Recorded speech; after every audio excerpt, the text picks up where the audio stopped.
नमस्कार। आज हम न्यूटन्स रिंग के बारे में डिटेल में पढ़ेंगे। जैसा कि कल के वीडियो में मैंने ब्रीफ आइडिया दिया था कि न्यूटन्स रिंग क्या होती है। और न्यूटन्स रिंग जो होती है उसमें हमेशा हमने देखा था कि क्योंकि इसमें हमेशा समान मोटाई की फ्रिंजें बनती है और यहाँ डिवीज़न ऑफ एम्पलीट्यूड होता है, आयाम के विभाजन के कारण यहाँ पे फ्रिंजें बनती है। सबसे पहले हम इस डायग्राम को समझेंगे। एस हम मान लेते हैं कि कोई सोर्स है जिससे लाइट L1 लेंस पे गिर रही है। यहाँ से ये लाइट पैरेलल हो गई और पैरेलल होकर ये जो हमारी ग्लास प्लेट है G जो कि 45 डिग्री पे इंक्लाइंड है, इसके ऊपर लाइट गिर रही है। यहाँ से ये रिफ्लेक्ट होकर परपेंडिकुलरली फॉल हो रही है और ये वापस जाके माइक्रोस्कोप में हमें दिखाई दे रही है। यहाँ पे हमारे पास एक L2 प्लेनो कॉन्वेक्स लेंस है, P एक ग्लास प्लेट है जिसको कि हमने यहाँ इस सेट को रखा है। लाइट इस पे गिरेगी और ये जो दोनों साइड C इसका सेंटर है और ये पॉइंट ऑफ कांटेक्ट है जहाँ पे कि एयर फिल्म की थिकनेस 0 होगी। इस कॉर्नर पे और इस कॉर्नर पे जो थिकनेस है एयर फिल्म की वो थिकनेस T के बराबर होगी। तो हम ये देखते हैं कि यहाँ पे जो टोटल लाइट है वो इधर रिफ्लेक्ट हुई है, यहाँ से फिर वापस रिफ्लेक्ट होकर और हमें M जो माइक्रोस्कोप है इसके अंदर पूरा न्यूटन्स रिंग दिखाई देंगी। तो हम क्या कह रहे हैं कि ये एक एक्सपेरिमेंटल सेटअप डिस्कस कर रहे हैं हम न्यूटन्स रिंग का, जिसमें हम ये कह सकते हैं कि जो न्यूटन्स रिंग है this is an experimental setup to Newton's ring is shown in this figure. L2 is the plano-convex lens of great radius of curvature। और ये ग्रेट रेडियस ऑफ कर्वेचर का क्यों लेते हैं हम? क्योंकि जितना ज़्यादा रेडियस ऑफ कर्वेचर का लेंस होगा उतना वो लगभग फ्लैट होगा। तो यहाँ पे जो एयर फिल्म की थिकनेस आएगी दोनों तरफ इनके बीच में जो खाली जगह है जबकि वेव शेप फिल्म बनेगी, ये अत्यंत पतली फिल्म बनेगी। अगर ये फिल्म मोटी बनेगी तो वहाँ पे इंटरफेरेंस कभी भी नहीं होगा। इंटरफेरेंस के लिए एसेंशियल कंडीशंस है कि जो थिकनेस है एयर फिल्म की वो बहुत कम होनी चाहिए। इसलिए हम हाई जो इसकी लेंगे हम लेंस वो बहुत ग्रेट जो है रेडियस ऑफ कर्वेचर का लेंगे। जितना radius of curvature capital R ज़्यादा होगा उतनी इसकी एयर फिल्म की एनक्लोज्ड की थिकनेस कम होगी। अब हम क्या कहते हैं कि यहाँ पे एक ये C पॉइंट है जहाँ पे इसकी थिकनेस 0 है फिल्म की। इस at the point of contact thickness of the air film is 0। S is the source of light. S एक सोर्स लाइट का है जहाँ से कि L पे पड़ के ये पैरेलल लाइट में कन्वर्ट हो गई। ये यहाँ से 45 डिग्री पे झुकी हुई ग्लास की प्लेट से टकराएगी, वापस हमारी इस कॉम्बिनेशन पे गिरेगी और यहाँ से ये वापस हमें माइक्रोस्कोप में दिखाई देगा pattern. The light is incident on a glass plate G inclined at an angle 45 degree to the incident beam. The light is reflected by the glass plate vertically downwards. The two reflected rays, जैसा कि हमने दूसरे वाले diagram में बताया है कि ये जो कॉम्बिनेशन है हमारा जो कि लेंस और प्लेट का कॉम्बिनेशन है, इसके अंदर इंटरफेरेंस या ये जो रिफ्लेक्शन है किस तरह हो रहा है इसको समझाने के लिए ये दूसरा डायग्राम बनाया हमने, जिसमें हमने कहा है कि ये आपका प्लेनो कॉन्वेक्स लेंस है, ये प्लेन ग्लास प्लेट है। C है जैसे ऊपर था वही C हमने कहा है कि ये पॉइंट ऑफ कॉन्टैक्ट पे इसकी थिकनेस 0 है। मान लीजिए कि ये रे है जो कि किसी पॉइंट A से A यहाँ आ रही है, ये यहाँ से दो पार्ट में टूटेगी। जैसे इसका मीडियम बदलेगा B से ये दो रिफ्लेक्टेड लाइट आ गई हमारे पास BD और B', D'। इसी तरह दो ट्रांसमिटेड लाइट होगी जिनको कि हमने शो किया है BT और B', D' से।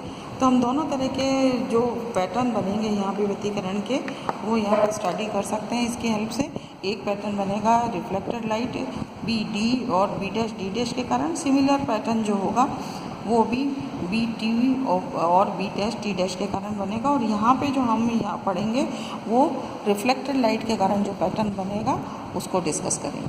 अब हम यहाँ डिस्कस करेंगे डेरिवेशन ऑफ फॉर्मूले को डिराइव करेंगे, कैलकुलेशंस सारी कैलकुलेट करके और इसके लिए डायमीटर वगैरह सब कैलकुलेट करेंगे कि जो हमें रिंग्स दिखाई देंगे उसका डायमीटर क्या होगा, क्या क्या चेंजेस उसमें होंगे। उसके लिए हमने फिर वही कॉम्बिनेशन लिया है G' आपकी प्लेन ग्लास प्लेट है, उसके ऊपर हमने ये कोई प्लेनो कॉन्वेक्स लेंस रखा है, C पॉइंट ऑफ कॉन्टैक्ट है और ये लेंस का जो पीस है ये जिसका भी टोटल सर्कल का या जो टोटल जिस गोले का भाग होगा उसको हमने ये कंप्लीट किया है सर्कल से। तो ये जो सेंटर से ये डिस्टेंसेस है सारे के सारे हमारे पास वक्रता त्रिज्या ये रेडियस ऑफ कर्वेचर के बराबर हो जाएगा। तो डिस्टेंस ए सी कैपिटल आर हो गया, सिमिलरली डिस्टेंस ए बी भी कैपिटल आर होगा। अब यहाँ पे ये जो डिस्टेंस है, ये बी से जो ये दूरी है प्लेट के बीच की, ये थिकनेस टी हुई, तो हम क्या कह सकते हैं कि ये ई और सी के बीच की जो वैल्यू है ये भी टी के बराबर होगी। तो जो डिस्टेंस ए ई है वो हमारा हो गया इस टोटल आर माइनस टी के बराबर, जो आर में से टी, तो ये डिस्टेंस हो गया हमारा आर माइनस टी के बराबर। तो अब हमने ये ट्राइंगल लिया है और ये जो सी सेंटर है, इससे मैंने ये जो डिस्टेंस है इसको लिखा है आर एन। आर एन का मतलब है कि ये जो रिंग्स बनेगी उसका सेंटर सी पॉइंट पे होगा। इस तरह से मान लीजिए ये सी सेंटर पे इस तरह से ये डार्क पॉइंट है और इसके चारों तरफ हम देखेंगे कि इस पे ये इस तरह से सर्कुलर रिंग्स बनती है। तो ये जो डिस्टेंस होगा एक साइड का वो रेडियस को शो करेगा। तो हम क्या कह रहे हैं यहाँ पे कि ये जो है आर एन जो है वो रेडियस ऑफ एनथ और डार्क और एनथ ब्राइट फ्रिंज होगी। डिपेंड करता है ये कौन सी कंडीशन को सेटिस्फाई करेगी। तो ये डिस्टेंस हमारा हो गया आर एन। अब हमने यहाँ से एक ट्राइंगल लिया है, triangle A E B means A E B. इस ट्राइंगल से हम क्या लिख सकते हैं, this R square is equal to, ये डिस्टेंस अगर आर एन है तो ये डिस्टेंस भी आर एन हुआ, तो ये हो जाएगा इस वाले ट्राइंगल से R square is equal to r n square, और ये डिस्टेंस ए ई है हमारे पास आर माइनस टी का होल स्क्वायर। जब इस इक्वेशन को सॉल्व किया हमने तो r n square is equal to 2RT minus t square के बराबर आ गया।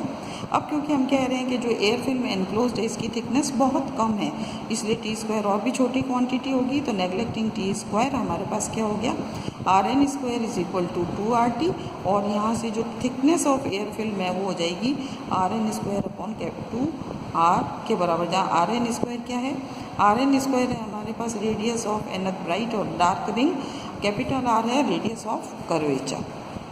हमें पता है कि जो वेव शेप्ड फिल्म्स होती हैं उसके अंदर जो पथांतर का मान होता है वो होता है 2 mu t cos of r के बराबर। और अगर हम ये परपेंडिकुलरली ऑब्जर्व कर रहे हैं पैटर्न को, जैसा कि हमने देखा कि इसके अंदर डायग्राम में देखें अगर हम, तो डायग्राम में हमने क्या देखा था कि जो लाइट है हमारी इसके ऊपर वो पूरी अभिलंब रूप से आपतित है, परपेंडिकुलरली गिर रही है, तो इसलिए हम ये कह सकते हैं कि r is tending to zero, आर का मान शून्य की तरफ टेंड करता है, आर का मान जीरो की तरफ टेंड करता है। तो हमारे पास क्या हो गया, delta is equal to 2 mu t. For destructive interference किसमें, रिफ्लेक्टेड लाइट में हमें पता है कि ये पथांतर का मान होता है 2n इंटू लैम्डा बाई 2 के बराबर। तो यूजिंग इक्वेशन 2 and 3 हम लिख सकते हैं कि 2n into lambda by 2 is equal to 2 mu t, और ये यहाँ से इक्वेशन 1 से इसमें टी की वैल्यू भी रख देते हैं, तो हमारे पास इक्वेशन हो गई n lambda is equal to 2 mu into t की जगह लिख दी हमने r n square upon 2R। Equation को जब हमने इसको सॉल्व की तो आर एन स्क्वायर की वैल्यू आ गई n lambda R upon mu, इसको हमने कह दी इक्वेशन 4। सिमिलरली जो ब्राइट रिंग है इसके लिए जो पथांतर का मान होता है वो हमेशा होना चाहिए 2n